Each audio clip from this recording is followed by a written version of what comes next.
नमः परमहंसाय स्वादतचरणकमलचिन्मकरन्दाय भक्तिजनमानसनिवासाय श्रीरामचन्द्राय नमः।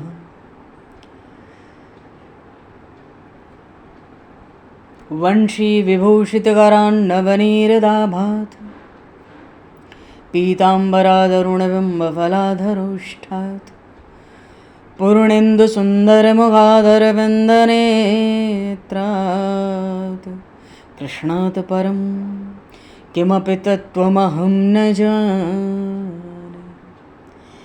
वागीशायस्य वदने लक्ष्मीर्यस्य च वक्षसि यस्तास्ते हृदये संविततं नरसिंहम् अहं भजे।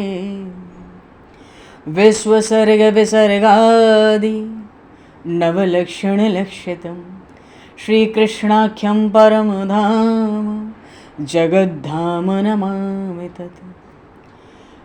गङ्गातरङ्गरमणीयं जटाकलापं गौरीनिरन्तरविभूषितं वामभागं नारायणप्रियं अनङ्गमदापहारं वाराणसीपुरपतिं भज विश्वनाथम्।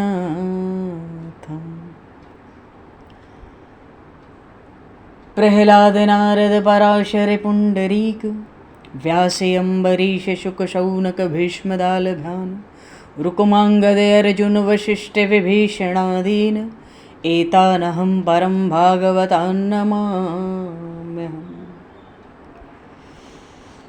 श्रीसीतानाथसमारम्भां श्रीरामानन्दार्यमध्यमाम् अस्मदाचार्यपर्यन्तां वन्दे गुरुपरम्पराम्। वाञ्छाकल्पतरुभ्यश्च कृपासिन्धुभ्य एव च पतितानां पावनेभ्यो वैष्णवेभ्यो नमो नमः। योगेन्द्राय नमस्तस्मै शुकाय ब्रह्मरूपिणे संसारसर्पदष्टमयो विष्णुरात्ममुच्यत। नारायणं नमस्कृत्य नरं चैव नरोत्तमं देवं सरस्वतं व्यासं ततो जयमुदीरये। गोविंद जय जय गोपाल जय जय गोविंद जय जय गोपाल जय गोविंद जय जय गोपाल जय जय गोविंद जय जय गोपाल जय श्री राधारमण हरि गोविंद जय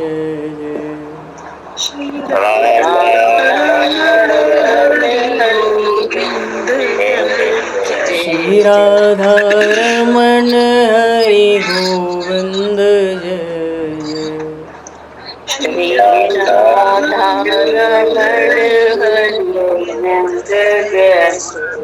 श्री राम जय जय ऋषिकेश जय जय श्री राम जय जय ऋषिकेश जय। श्री राम जय जय ऋषिकेश जय जय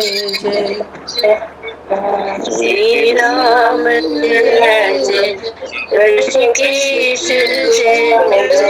सीतारमण रघुनाथ जय जय सीतारमण राम रघुनाथ जय जय।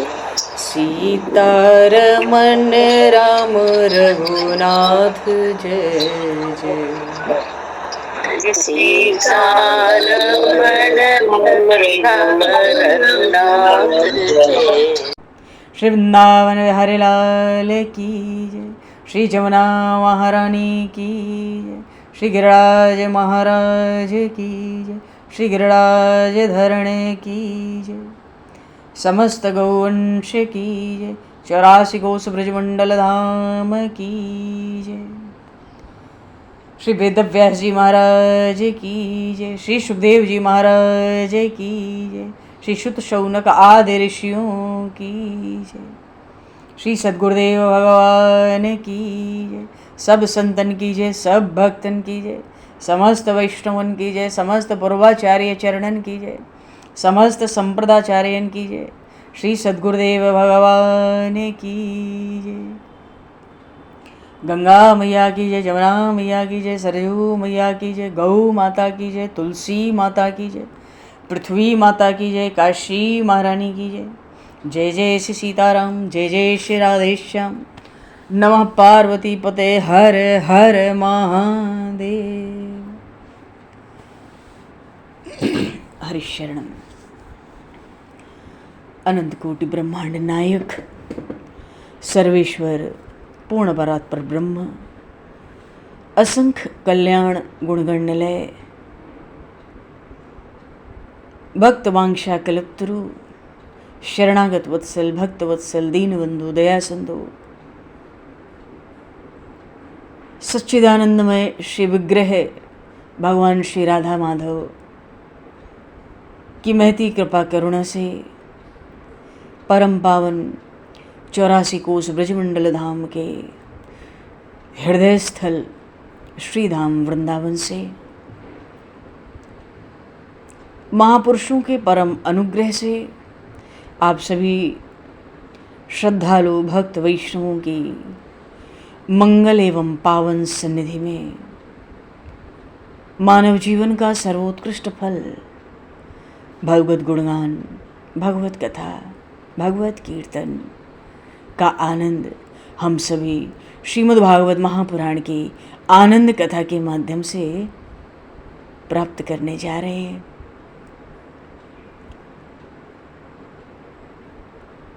सर्वप्रथम आप सभी भक्तजनों के श्री चरणों में भगवत भाव से सादर वंदन, सादर नमन। आप सभी को यथा योग्य जय सिया राम, जय जय श्री राधे, हरि शरणम। जय हो, जय जय श्री राधे, सभी को जय सिया राम, जय हो भगवान, जय हो श्री राधे, श्री राधे, जय जय जय जय। कासाय वस्त्रं मणिहारभूषितं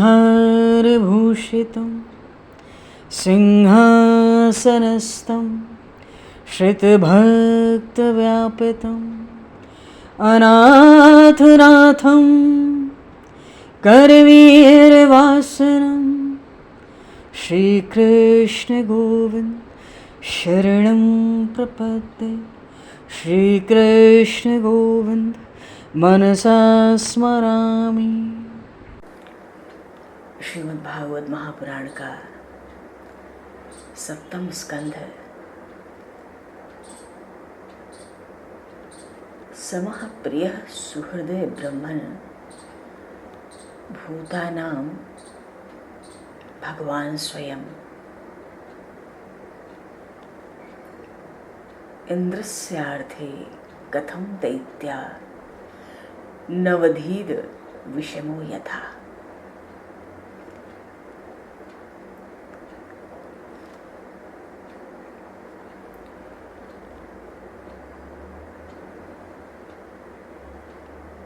बात यह है कि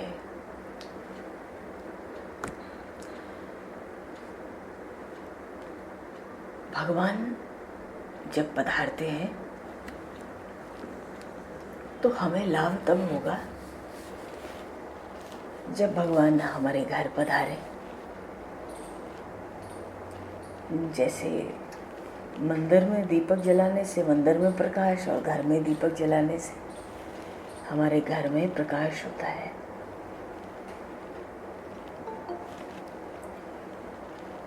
प्रहलाद जी महाराज का चरित्र जितना मधुर है उतना महत्वपूर्ण है। बड़ी ही सावधानी से श्रवण करने के योग्य है। कारण क्या है? प्रहलाद जी महाराज स्मरण भक्ति के आचार्य हैं। हम इष्ट का गुरु के रूप में, भगवान के रूप में, भक्त के रूप में, संत के रूप में, किसी पति के रूप में, किसी भी रूप में इष्ट का स्मरण ही प्रधान है। नवधा भक्ति में सबसे प्रधान स्मरण है, भगवान का निरंतर स्मरण। और स्मरण भक्ति के आचार्य हैं श्री प्रहलाद जी महाराज। परीक्षित ने कल पूछा कि अगर भगवान कण कण में व्याप्त हैं, हे श्री सुखदेव जी महाराज आप कहते हो कण कण में व्याप्त हैं, तो विषमता दिखती क्यों है? जब भगवान में समता है कण कण में, तो संसार में सब कुछ अलग अलग क्यों दिखता है? सुखदेव जी महाराज ने कहा कि परमात्मा की जो समता है वो उसमें भाव प्रधान है। भावना से सबके भीतर परमात्मा को स्वीकार करना है, आदर करना है। परमात्मा कण कण में व्याप्त है, ये भावना से आएगा, क्रिया से नहीं। क्योंकि क्रिया शरीर करता है। हम जो कर्म करते हैं, संसार में जो कर्म क्रिया दिखती है,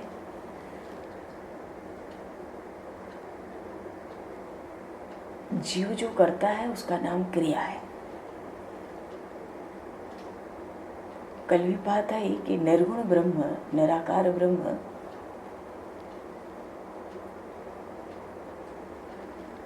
प्रकाश करता है, उसके बिना प्रकाश नहीं होता। पर वो निर्गुण ब्रह्म निष्क्रिय है ना, निर्गुण निराकार ब्रह्म निष्क्रिय है, उसकी कोई क्रिया नहीं होती, तो विषमता भी संभव नहीं है।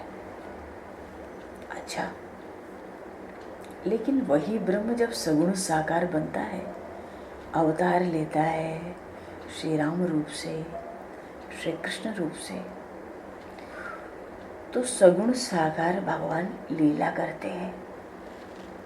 फिर उनको ब्रह्म न कह के भगवान कहते हैं और वो लीला करते हैं। हमारे आचार्य कहते हैं कि प्रभु जो करते हैं उसका नाम लीला है, और हम लोग जो करते हैं संसार में उसका नाम क्रिया है। हम जो क्रिया करते हैं स्वार्थवश करते हैं, या तो स्वार्थ के कारण करते हैं या सुख की कामना से करते हैं, और अभिमान भी रखते हैं कि हम कर रहे हैं, ये क्रिया है। लेकिन भगवान जब अवतार लेकर लीला करते हैं तो स्वार्थ के लिए नहीं, जीव मात्र के कल्याण के लिए, अहंकार के लिए नहीं, प्राणी मात्र को आनंद का सागर बना देते हैं। भगवान को सुख भोगने की इच्छा नहीं है, वहाँ लीला है। जहाँ स्वार्थ नहीं है, अहंकार नहीं है, सुख भोगने की इच्छा नहीं है, वहाँ क्या है? लीला। और जहाँ हम लोगों में स्वार्थ है, सुख कामना है, अहम है, कर्तापन का भाव है कर्मों में, वो क्रिया है। जैसे कल भी बात आई, भगवान रास रचाते गोपियों को आनंद हो, इसलिए भगवान को आनंद नहीं चाहिए, वो तो पूर्ण काम है, वो तो अप्त काम है। भगवान माखन न चुरावें, गैया न चरावें, और अपने धाम से उतर के पृथ्वी पर न आवें, तो क्या भगवान दुखी है? क्या ये लीला करके भगवान सुखी होते हैं? परमात्मा सुख देकर सुखी होते हैं। परमात्मा को किसी भी प्रकार के सुख भोगने की इच्छा नहीं है। कारण क्या है? वो सुख क्या भोगेंगे, वो तो स्वयं ही आनंदमय है। ठीक वैसे ही जैसे जमुना मैया, गंगा मैया, क्या ये नदियाँ, महानदियाँ, महातीर्थ, ये प्यासे? ये तो परोपकार के लिए। ऐसे ही भगवान जगत को आनंद देने के लिए लीला करते हैं, अपने लिए नहीं, अपने सुख के लिए नहीं। तो भगवान जब अवतार लेते हैं, देखो इस 7वें अध्याय में नरसिंह भगवान का प्रागट्य होने वाला है, उसकी भूमिका है। भगवान लीला करते हैं हम जीवों को आनंद का दान करने के लिए, क्योंकि वो सत्यचित और आनंद घन है। जो श्री कृष्ण करते हैं वो है लीला, और जो हम जीव करते हैं वो है क्रिया। तो हम जो करते हैं ना क्रिया, ये बंधन लाती है।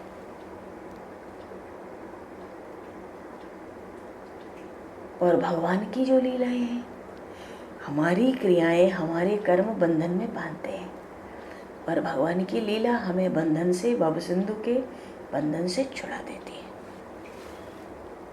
इस बात को बहुत सावधानी से ध्यान देना है। अच्छा, भगवान लीला करते हैं तो उसमें विषमता दिखती है, पर उसमें विषमता है नहीं, उसमें समता है। कैसे? कहते हैं भावाद्वैतम सदा कुर्यात् क्रियाद्वैतम न कर्हिचित्। ये जो अद्वैत होता है, जहाँ दो का अस्तित्व नहीं है, मैं मेरा का झगड़ा नहीं है, अद्वैत में क्रिया नहीं होती है। अद्वैत तो भावना में होता है ना। जो क्रिया है, अधिकार के अनुसार विषमता करनी पड़ती है, क्रिया की विषमता है। परमात्मा के किसी कर लीला में विषमता नहीं है। जैसे एक बात देखो, इस बात सिद्धांत को थोड़ा समझना बहुत जरूरी है।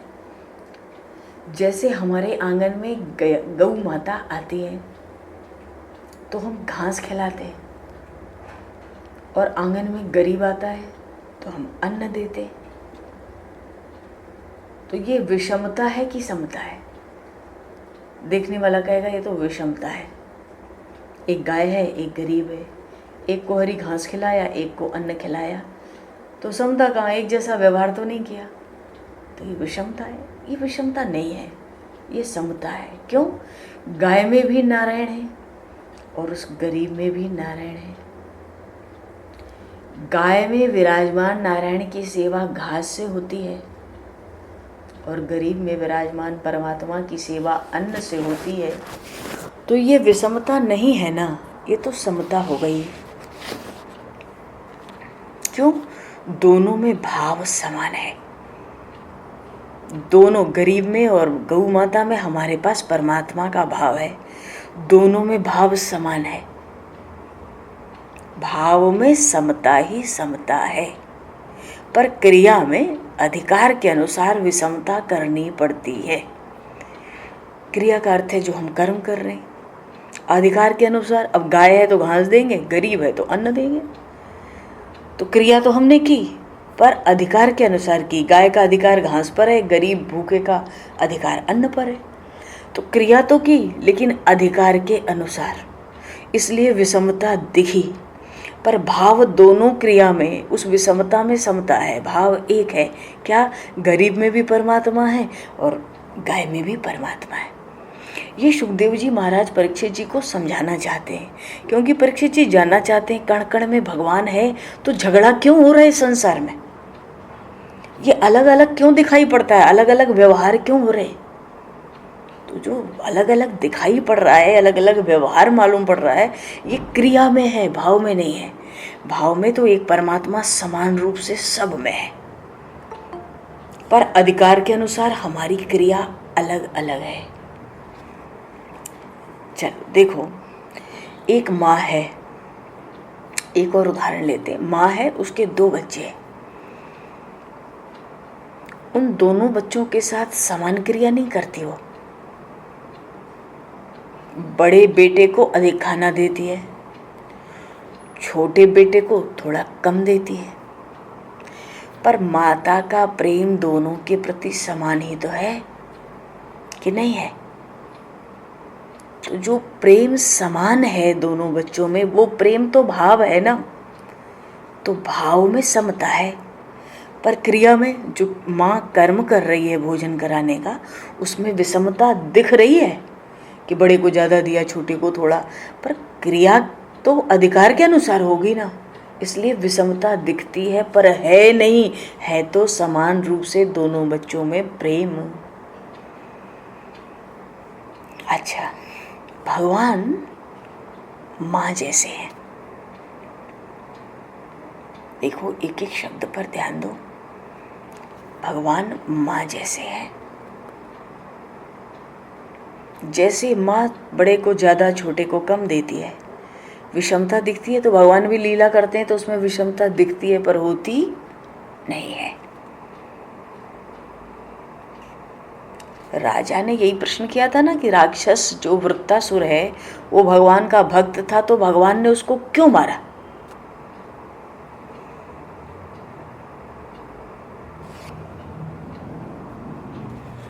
राक्षस वृत्तासुर भगवान का भक्त था, तो भगवान ने उसको क्यों मारा भाई? भगवान देवताओं के पक्ष में रह के राक्षस को मारते हैं, तो भगवान की समता है कि विषमता है? देवताओं की तो रक्षा करते हैं और राक्षसों को मारते हैं भगवान। अब कोई कहे भगवान तो समता नहीं रखते, विषमता करते हैं। माँ बड़े को ज़्यादा देती है, छोटे को कम देती है, पर प्रेम और भाव समान है। क्रिया में विषमता है, ऐसे भगवान की लीला में विषमता होती है। परीक्षित जी सोचते हैं कि वृत्तासुर तो भक्त था भगवान का, फिर वृत्तासुर को प्रभु ने मारा क्यों? सुखदेव जी महाराज समझाना चाहते हैं, वृत्तासुर राक्षस को मारा नहीं है प्रभु ने, फिर तारा है। क्यों? भगवान श्री कृष्ण की मार में भी प्यार है, भगवान श्री कृष्ण के क्रोध में भी प्रेम भरा है।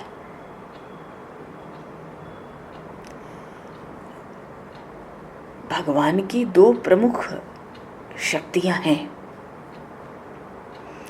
एक को कहते हैं निग्रह और एक को कहते हैं अनुग्रह। अनुग्रह की शक्ति देवताओं का कल्याण करती है और भगवान के निग्रह की शक्ति राक्षसों का कल्याण करती है।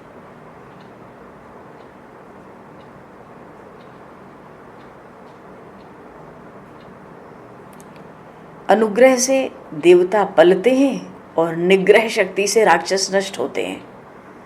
भगवान की लीला में विषमता दिखती है पर विषमता है नहीं, समता है।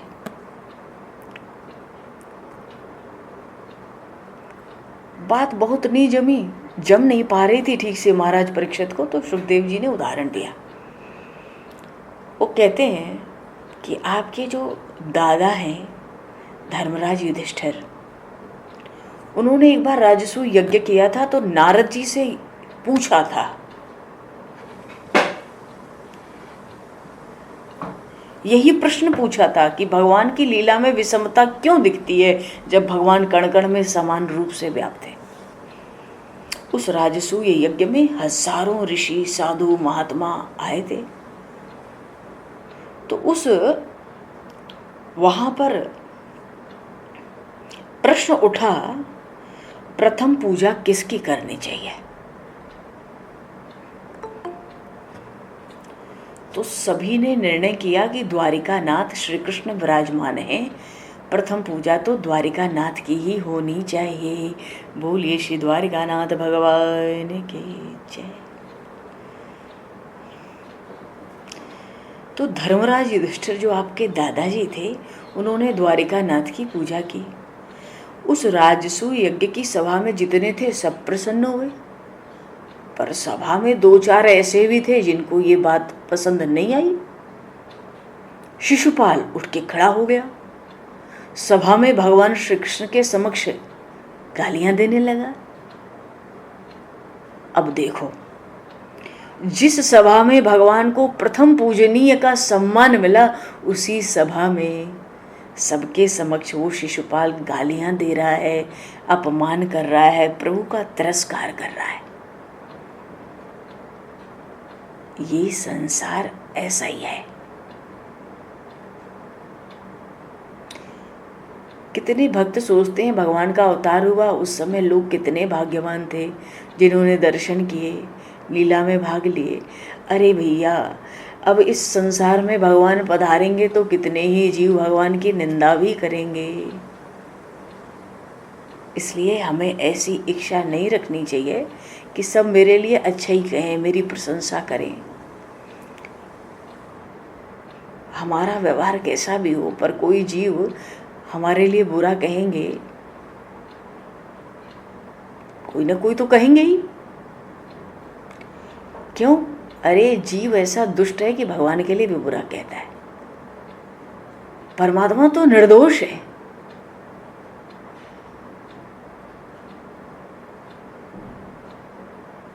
हमारे लिए कई लोग बुरा कहते हैं तो कई लोग अच्छा कहते हैं।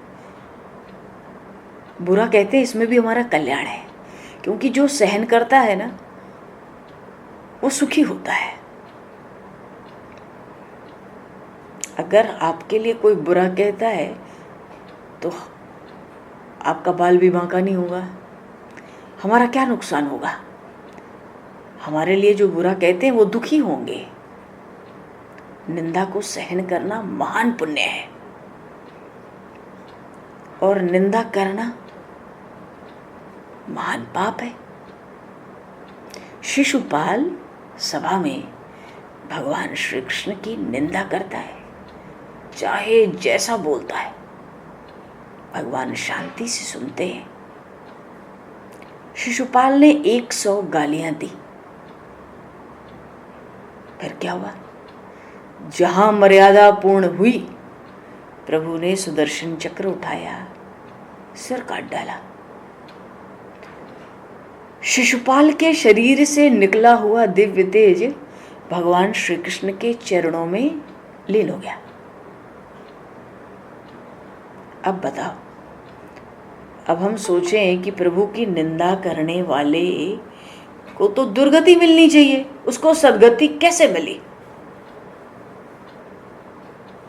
भगवान की लीला में विषमता दिखती है पर समता है। कहीं अनुग्रह की शक्ति से कल्याण हो रहा है, कहीं निग्रह की शक्ति से कल्याण हो रहा है। तो लीला में तो विषमता दिखी, गालियां बका, सिर काट लिया भगवान ने, पर भगवान ने उस शिशुपाल को भी सद्गति दी।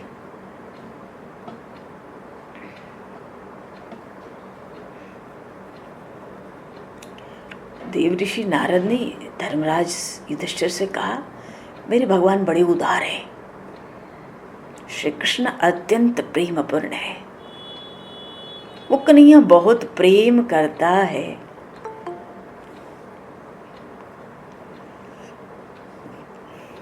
किसी भी बहाने से इस जगत को भुला दिया जाए और परमात्मा के दर्शन में, भगवान के स्मरण में, प्रभु में तन्मयता आ जाए, हम डूब जाएं, लीन हो जाएं, तो जीव का कल्याण हो जाएगा। इस जगत में रहकर जगत को भूलना है, भगवान के स्वरूप में तन्मय होना है, तो ही कल्याण है। दूसरा उपाय कल्याण का नहीं है। देखो, शिशुपाल बैर भाव से परमात्मा का स्मरण कर रहा था।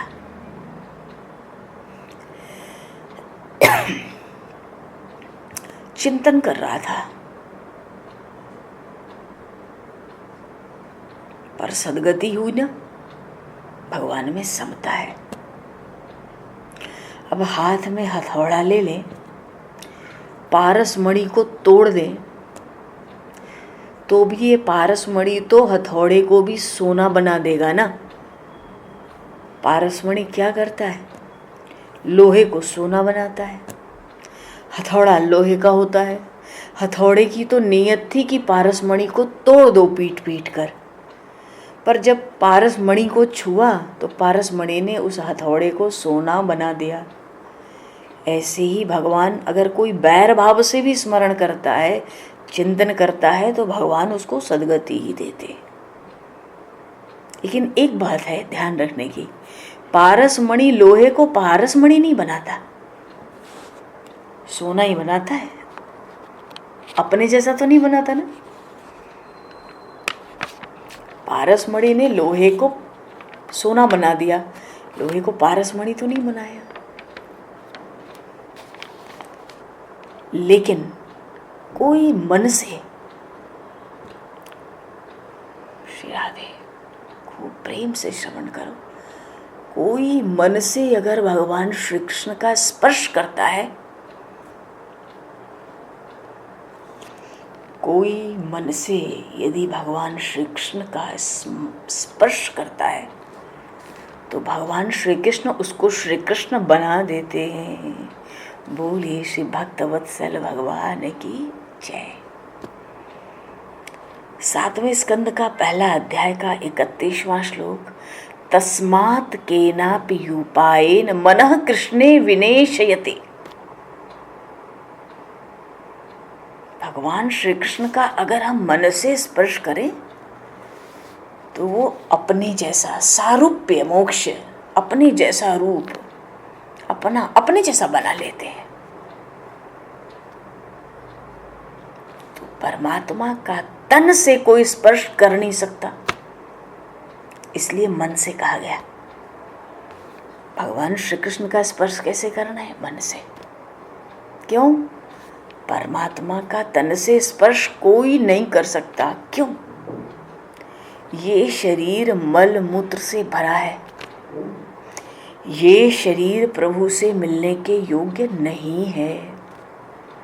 इसलिए हम भगवान से मन से मिलें, मन से भगवान का स्पर्श करें। किसी भी बहाने से, किसी भी निमित्त के द्वारा इस जगत को हम भूल जाएं और परमात्मा के दर्शन में, भगवान के स्मरण में तन्मय हो जाएं। शिशुपाल प्रभु श्री कृष्ण को शत्रु मानता है। मन जो है ना, मित्र से अधिक शत्रु का स्मरण करता है। शिशुपाल कोई साधारण जीव नहीं है। कौन है? बैकुंठ धाम का पार्षद है। हम लोगों को स्मरण होगा, सनत सनंदन सनातन सनत कुमार जब बैकुंठ धाम में भगवान का दर्शन करने गए तो जय विजय ने दरवाजे पर रोक दिया था। इससे सनत कुमारों ने जय विजय को श्राप दिया था कि तुम राक्षस योनि में 3 जन्म राक्षस लो, राक्षस बनो। यही जय विजय सबसे पहले हिरण्याक्ष और हिरण्यकश्यप हुए, दूसरे जन्म में रावण और कुंभकर्ण हुए, तीसरे जन्म में शिशुपाल और दंतवक्त्र हुए। तो शिशुपाल कोई साधारण जीव नहीं था, बैकुंठ धाम का पार्षद है। ये जय विजय में से एक है। ऐसे हिरण्याक्ष और हिरण्यकश्यप जय विजय है, ये साधारण नहीं है। तो चलो, भगवान से मिलने का क्रम तो हमने सीखा सुना बड़ी सावधानी से कि भगवान की लीला में विषमता दिखती है पर होती समता है। मन से स्पर्श। अच्छा, वाराह नारायण भगवान ने अवतार लिया तो हिरण्याक्ष का उद्धार किया, पर हिरण्यकशिपु जब प्रहलाद जी को मारने को दौड़ा तब खंभे में से नरसिंह स्वामी प्रकट हुए थे। बोलिए श्री नरसिंह भगवान की जय। उन्होंने प्रहलाद जी का रक्षण किया, हिरण्यकश्यपु का उद्धार किया, सदगति दी। तो 2 शक्तियां हैं ना, अनुग्रह निग्रह कहा। तो एक से देवताओं का पालन, एक से राक्षसों का पालन। क्रिया में विषमता है, भावों में नहीं भगवान के। चलो, धर्मराज युधिष्ठिर ने प्रश्न पूछा नारद जी से कि उसी में अब राजसूय यज्ञ के बाद का प्रसंग है। देखो कि प्रहलाद जी की कथा विस्तार से सुनाओ, सुनने की इच्छा है, क्योंकि मुझे आश्चर्य है पिता पुत्र को मारने दौड़ा। ये कैसी बात? मैं प्रहलाद जी की कथा विस्तार से सुनना चाहता हूँ। प्रहलाद जी तो महान भक्त थे। देखो, ये जो प्रहलाद जी की कथा है, श्री सुखदेव जी महाराज परीक्षित जी को और देवर्षि नारद धर्मराज युधिष्ठिर को कथा सुनाते हैं। बोलिए श्री प्रहलाद जी महाराज की जय। भगवान का तन और मन से कैसे स्पर्श करना है, ये प्रसंग हम लोगों ने बड़ा सुंदर अद्भुत सुना। ये रस में डूबने का प्रसंग है, पर इसके गर्भ में प्रहलाद जी की कथा है। वराह नारायण ने अवतार लेकर हिरण्याक्ष का उद्धार किया। तब दिति को बहुत दुख हुआ था कि उसका दूसरा पुत्र हिरण्यकश्यपु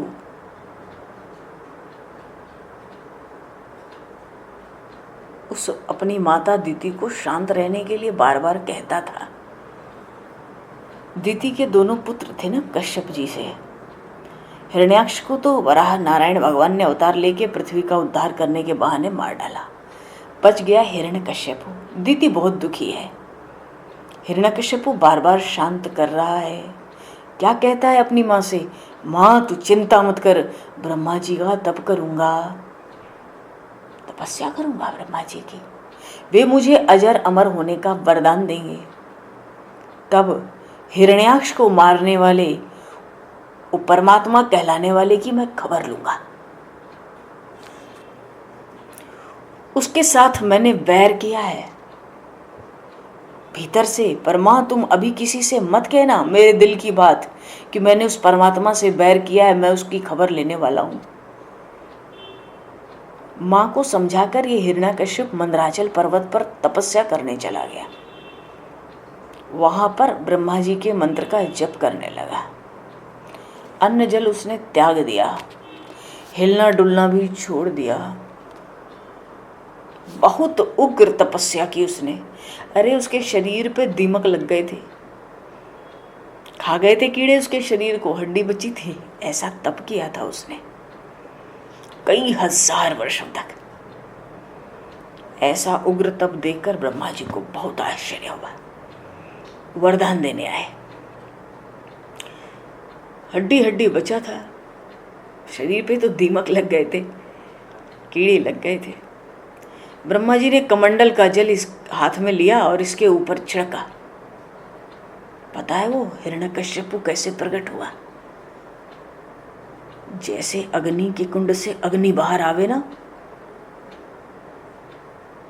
ऐसे हिरण्यकश्यपु बाहर आया। कई वर्षों तक संयम रखा था। उसकी जो काया थी ना, उसका शरीर सोने सा हो गया था, स्वर्ण के समान, कंचन की काया। ब्रह्मा जी ने कहा वरदान मांगो, तुमने बड़ी उग्र तपस्या की है। हिरण्यकश्यप को कहा अजर अमर हो जाऊं ऐसा वरदान दो, क्योंकि इस हिरण्यकश्यप के अंदर परमात्मा को लेके बैर है। वो परमात्मा को मारना चाहता है। भाई की हत्या करने वाले उस वाराह नारायण, उस नारायण की खबर लेना चाहता है। अजर अमर होने का वरदान मांगता है। ब्रह्मा जी ने कहा जिसका जन्म हुआ है उसको तो मरना ही पड़ेगा।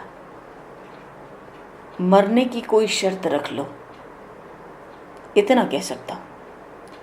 हिरण्यकश्यप बड़ा बुद्धिमान था। उसने कहा दिन में न मरूं, रात्रि में भी न मरूं, भीतर भी न मर सकूं, बाहर भी न मर सकूं, पशु से भी न मरूं, मनुष्य से भी न मरूं, ऐसा वरदान दीजिए।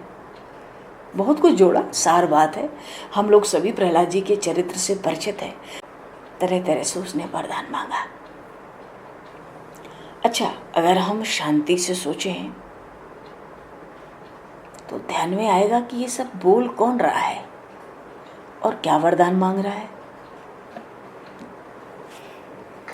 एक बात खूब जान लेने की है, ये जो श्रीमद् भागवत महापुराण है, इसमें जो मुख्य है वो है समाधि भाव। इसीलिए तो परमहंसों की संहिता कहलाता है। समाधि भाव मुख्य है। दिति जो माता है हिरण्यकश्यपु की, दिति का अर्थ क्या होता है? शब्द का अर्थ भेद बुद्धि। मैं तू, तेरा मेरा, भेद बुद्धि। और जहाँ भेद होता है, द्वैत होता है, वहाँ भय होता है।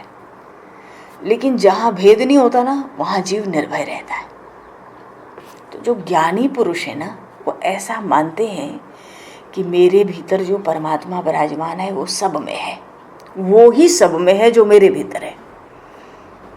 इसलिए जगत को अपने से अलग नहीं देखते, ऐसा उनका भाव होता है। लेकिन साधारण मनुष्य हम लोग भेदभाव से देखते हैं। ये काला है, ये गोरा है, ये जवान है, ये बूढ़ा है, ये अच्छा है, ये बुरा है। जहाँ भेदभाव आता है ना, वहाँ विकार आ जाता है, वहाँ राग द्वेष आता है, वहाँ भय लगता है। अब इस संसार में क्या अच्छा है और क्या बुरा ये कहना कठिन है। क्यों? हम जब छोटे थे तो खिलौने बहुत अच्छे लगते थे, खिलौनों से खेलते थे। बच्चे के खिलौने कोई उठा लेगा तो बच्चा रोएगा। बच्चे को खिलौने में ही रूप दिखता है, बढ़िया दिखता है। लेकिन आज हमको क्या खिलौने में कोई सौंदर्य दिखता है? दिखेगा? आज जो अच्छा लगता है कल अच्छा नहीं लगेगा। बात यह है, अपने मन को शांत और शुद्ध रखना है। अगर मन को शांत और शुद्ध रखेंगे ना, अच्छे बुरे से, मैं मेरे से, तू तेरे से बाहर निकाल कर, तो जगत का विचार धीरे धीरे छूटेगा। क्योंकि ये संसार जिसको अच्छा लगता है उसका मन बिगड़ता है। इस जगत को जो बुरा मानता है उसका भी मन बिगड़ता है। क्यों? जगत बुरा नहीं है। बात यह है कि इस जगत में भगवान श्री कृष्ण के सिवाय कुछ भी अच्छा नहीं है। क्यों? अच्छा क्यों नहीं है? क्योंकि क्षण क्षण में सब बदल रहा है, कुछ टिक ही नहीं रहा है। वो कुछ मन लायक बात बनी नहीं रही है, बनती है तो बदल जाती है, मिलती है तो छूट जाती है। अभी जो अच्छा है 2 घंटे बाद वो बिगड़ जाएगा। पर भगवान का स्वरूप एक समान रहता है। इसलिए कहा मन से स्पर्श, तन से नहीं होगा। तन तो मलमूत्र से भरा है, मिलने के योग्य नहीं है। मन से मिलना है, मन से स्पर्श करना है, तन्मय होना है। दर्शन के लिए स्मरण में तन्मय होना है। तो दिति शब्द का अर्थ है भेद बुद्धि। तो जब भेद होती है तो मैं मेरा होता है कि नहीं। जहाँ भेद है ना संसार में, शरीर और संसार, मैं और मेरा, ये पहले आते हैं। तो दिति की 2 संतानें हैं, हिरण्याक्ष और हिरण्यकश्यप। पर दिति तो भेद बुद्धि है, तो इसके 2 बालक कौन से होंगे? अहंता और ममता। ये हिरण्याक्ष ममता का स्वरूप है, हिरण्यकश्यप अहंता का स्वरूप है। ममता को मारना तो सरल है, अहंता को मारना बड़ा कठिन। जहाँ भेद है वहाँ मैं और मेरा। मेरा क्या है? ममता। मैं क्या है? अहंता। तो ममता किसमें कौन है? हिरण्याक्ष। और हिरण्यकश्यप क्या है? अहंता। ममता को मारना थोड़ा सरल था, भगवान ने पहले हिरण्याक्ष को मार दिया आसानी से। पर ये हिरण्यकश्यप तो अहंता है। अहंता किसको कहते हैं? देह को मैं मानना, शरीर को मैं मानना, इसको अहंता कहते हैं। और शरीर को मैं मानने की जो हमारी धारणा है उसको नष्ट कर पाना बहुत कठिन है कि मैं शरीर नहीं हूँ, आत्मा हूँ।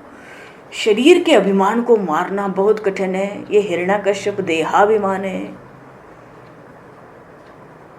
अच्छा देखो, देह का जो अभिमान है वो दिन में नहीं मरता ना, रात को मर जाता है। ध्यान दो सब लोग अपने जीवन में।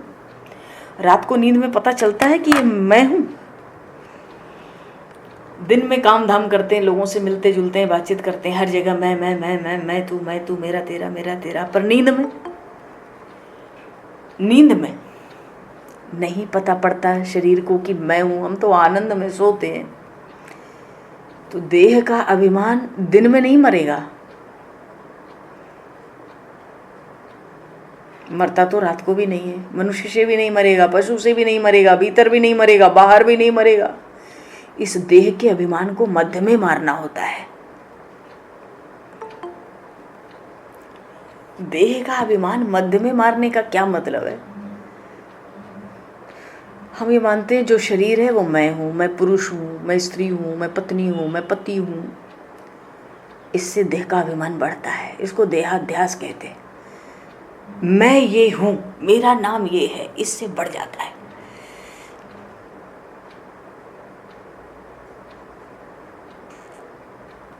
भैया ना आप पति हो ना आप पत्नी हो। जब आपका जन्म हुआ तो आप क्या किसी के पति थे? जन्म से कोई पति नहीं है, कोई पत्नी नहीं है। पति पत्नी का संबंध व्यवहार दृष्टि से सत्य है, तत्व की दृष्टि से सोचने से सत्य नहीं है। अगर पत्नी की मृत्यु हो जाए तब पति जिंदा रहेगा, पर उसको कोई पति नहीं कहेगा। पत्नी होगी तभी वो पति रहेगा। पत्नी नहीं है तो पति कहाँ है भाई? सापेक्ष संबंध है ना। जन्म से संबंध नहीं है और मृत्यु के बाद भी संबंध नहीं होगा। जीव तो परमात्मा का अंश है।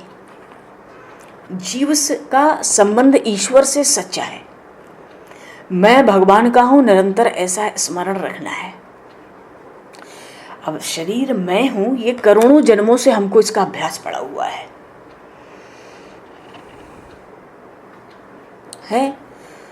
इसलिए याद आता है कि मैं पुरुष हूं, मैं स्त्री हूं। तो जिसको पता है ना मैं पुरुष हूं, मैं स्त्री हूं, उसको काम मारता है। जो ऐसा समझ रहा है ना कि मैं पति हूं, मैं पत्नी हूं, उसको काम त्रस्त करता है, वो पाप करता है, वो रुलाता है। काम पाप कराता है, रुलाता है। तो देह में जो अभिमान है ना, ये मध्य में मरेगा, भीतर नहीं, बाहर नहीं। उसको मध्य में मारना पड़ेगा। शांति से थोड़ा सोचें। ये मन को जरा एक बार देख लो। ये हिरण्यकश्यप कोई साधारण नहीं है, कथा प्रहलाद जी की ही है। पर क्या करें, भागवत में ऐसे तत्व, ऐसे रहस्य, ऐसे भेद छिपे हैं। मन संकल्प के बिना रहता है क्या? नहीं रह सकता। एक संकल्प पूरा होगा, दूसरा कर लेगा। अभी दिख रहा है ये काम करना है, अरे वो काम हुआ नहीं पूरी तरह से, बस हो गया, समझ लो बस हो ही गया पूरा, दूसरा काम दिख जाता है। एक संकल्प पूरा होगा, दूसरा संकल्प मन कर लेगा, दूसरा पूरा होगा, तीसरा कर लेगा। दिया में दीपक जलाते हैं ना, दिए में जब तक तेल है तो दिया जलता है, दिए में तेल न रहे तो दिया शांत हो जाएगा। तो मन हमारा ना संकल्प से जीता है। मन में संकल्प न रहे तो भगवान अभी मिल जाएंगे।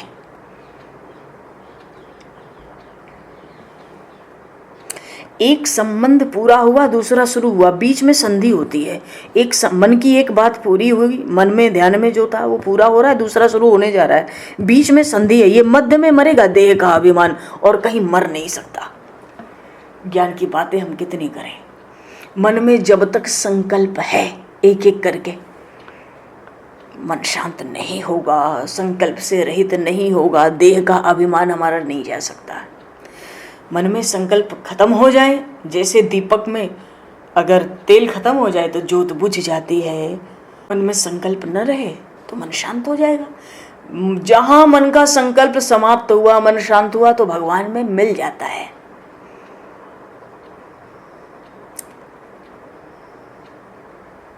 तो एक संकल्प मन का समाप्त होता है, दूसरा शुरू होता है, उसी मध्य में भगवान को रखना है। भगवान से मिलने का समय कौन सा है?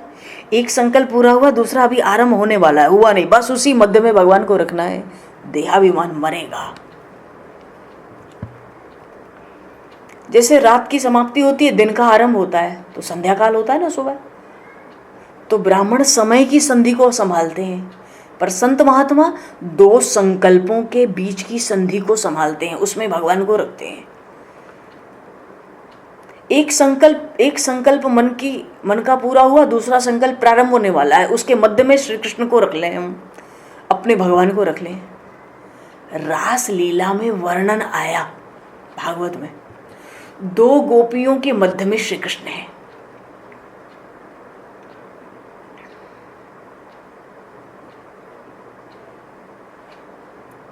एक संकल्प की समाप्ति, दूसरे संकल्प के आरंभ के मध्य में जो परमात्मा को रख लेता है, जो परमात्मा का चिंतन करता है, उसके देह का अभिमान मरता है। मैं पति नहीं हूँ, मैं पत्नी नहीं हूँ, मैं परमात्मा का अंश हूँ, मुझे परमात्मा के चरणों में जाना है। मन की दो वृत्तियों के मध्य को संधि कहते हैं। यहीं पर आत्मचिंतन किया जाता है, यहीं पर परमात्मा का स्मरण करने की आदत डालनी है। अनेक जन्मों का देह में अभिमान है कि शरीर मैं हूँ, ये देह का अभिमान दृढ़ हो गया है। अब साधारण ज्ञान या साधारण भक्ति से वो मरेगा नहीं, फिर निरंतर भक्ति की आवश्यकता है। देह का अभिमान शस्त्रों से भी नहीं मरता, निरंतर भक्ति से ही मरता है। तो हिरण्यकश्यपु कौन है? देह में अभिमान करने वाला, ये सबको रुलाता है। इसलिए भगवान ने उसको मध्य में मारा। कहाँ? न भीतर न बाहर, एकदम देहली पर मारा। देहाभिमान मध्य में मरेगा। हिरण्यकश्यप ने कहा दिन में न मरूं, रात में न मरूं, भीतर न मरूं, बाहर न मरूं। ब्रह्मा जी विचार में पड़ गए, चक्कर में पड़े ब्रह्मा जी। तो भगवान नारायण का भीतर से जल्दी स्मरण किए कि मतलब मानो कि हे नारायण कुछ गड़बड़ होगी तो संभालना, क्या करें, वरदान देना है। ब्रह्मा जी पहले तो विचार में पड़े, फिर नारायण का झट स्मरण किया और कहा ऐसा ही होगा। तो दो संकल्प थे ना, उसने वरदान मांगा और ब्रह्मा जी को वरदान देना था। दोनों के बीच में उन्होंने नारायण का स्मरण किया। ऐसे ही संधि को पकड़ना है। मन में संकल्प खत्म, मन शांत और भगवान में मिल गया, फिर मिलाने की कौन परिश्रम करे। भगवान की ओर ध्यान ले नहीं जाना पड़ता, स्वतः वहीं रहता है चरणों में ध्यान। ब्रह्मा जी ने हिरण्यकश्यप को वरदान दिया। तपस्या की प्रताप से हिरण्यकश्यप की शक्ति बहुत बढ़ गई। अच्छा, मानो हमारे पास शक्ति आ गई। अब शक्ति का उपयोग हम भोग विलास सुख के लिए करेंगे तो राक्षस हैं, हम राक्षस हो जाएंगे। और शक्ति का उपयोग भक्ति के लिए करेंगे, परोपकार के लिए करेंगे, परमात्मा के लिए करेंगे तो हम देवताओं से बढ़ के हो जाएंगे। तीन बातें हैं जीवन में सदुपयोग करने के लिए। क्या? समय, संपत्ति और शक्ति। ठीक है ना? समय, संपत्ति और शक्ति, इनका सदुपयोग। जो सदुपयोग करता है वो देवता है, जो दुरुपयोग करता है वो दैत्य है। हिरण्यकश्यप की गणना राक्षसों में हुई और प्रहलाद जी की गणना देवताओं में हुई। बाप तो राक्षस हुआ पर पुत्र देवता हुआ। बोलिए श्री भक्त वत्सल भगवान की जय। श्रीमद्भागवत महापुराण की जय। सब संतन की जय, सब भक्तन की जय, सद्गुरुदेव भगवान की जय, श्री सुखदेव जी महाराज की जय। समय को दृष्टिगत करते हुए दो पल नाम संकीर्तन बोलकर वाणी को आज विराम दिया जाएगा। आगे का प्रसंग है, आगे के सत्संग में जैसी प्रभु की इच्छा होगी। नरसिंह नारायण की जय। सिया राम जय जय सिया राम, जय सिया राम जय सिया राम, जय सिया राम जय जय सिया राम, जय सिया राम जय जय जय सिया राम। कृपा करे अपना लोरा, करुणा करे अपना लोरा, अपना दास बना लोरा, अपना दास बना लोरा। जैसे